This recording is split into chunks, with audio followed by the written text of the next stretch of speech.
jangan pernah jauh dari guru. Kalau mau berhasil, mau sukses, jangan pernah jauh dari guru. Ada satu murid Imam Syafi'i, kalau tidak salah namanya Imam Al-Buwaiti. Imam Al-Buwaiti, ya. Imam Al-Buwaiti ini adik-adik sekalian tidak kayak kita. Misalnya hadis innamal a'malu binniyat kayak tadi yang kita baca, itu berapa kali Anda ulang baru hafal? Hah? Berapa kali diulang baru hafal? 15 sudah bisa. 5 kali diulang bisa? 10 bisa? Bisa? Belum? 15? Insya Allah bisa. Apalagi 50 kali mengulang. Nah, Imam Al-Buwaiti ini adik-adik sekalian, beliau itu diceritakan sampai 200 kali ngulang itu belum hafal. 200 kali mengulang. Ini panjang namanya. Coba cari di Mukhtarul Ahadits itu. Hadis yang paling pendek misalnya.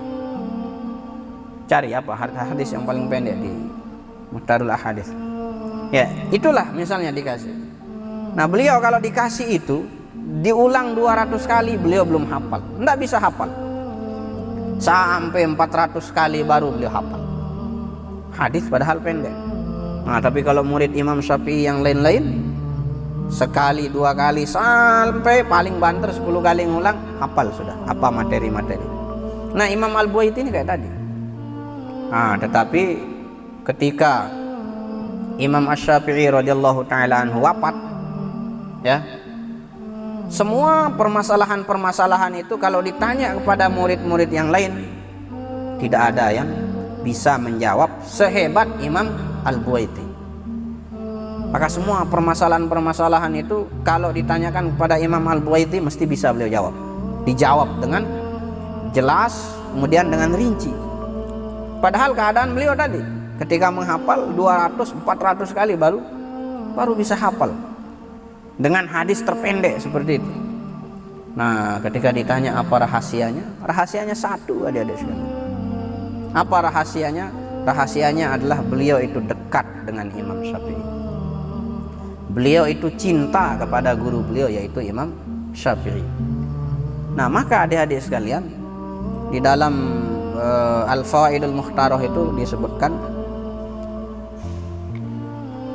sab'una fil mi'ah annal ilma yunalu bisababi quwwatir rabitati bainal muridi wa syaikhihi. 70% ilmu itu didapatkan oleh seorang murid karena kedekatannya, ikatan hatinya yang kuat dengan guru-gurunya. Maka itu yang perlu kita bangun nih dengan guru-guru kita.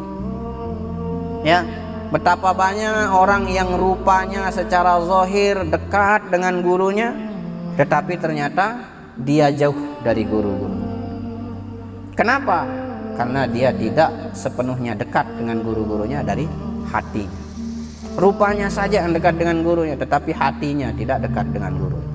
Tidak cinta, tidak suka kepada gurunya. Sebaliknya ada juga orang secara zahir jauh dari gurunya. Secara zahir, secara badaniah seperti ini, dia jauh dari gurunya. Tetapi ternyata dia yang menjadi santri yang sukses. Kenapa? Karena dia tetap mengikat hatinya, batinnya dengan gurunya. Nah, itu kunci kesuksesan dari semua. Siapa coba yang mau kita lihat para ulama-ulama, guru kita di sini, Bapak Tuan Guru? Kenapa menjadi orang yang sukses, santri yang sukses? Karena beliau dekat dengan semua guru-guru beliau. Bukan sekedar fisik saja yang dekat, tetapi batinnya itu juga dekat dengan guru-guru. Makanya ulama mengatakan tadi 70% kesuksesan seorang santri itu ia dapatkan disebabkan karena kuatnya ikatan antara dia dengan gurunya. Maka pintar misalnya terus juara itu tidak menjadi ukuran dia akan menjadi orang yang sukses. Nah, tapi kalau Anda ingin sukses, jangan pernah jauh dari guru.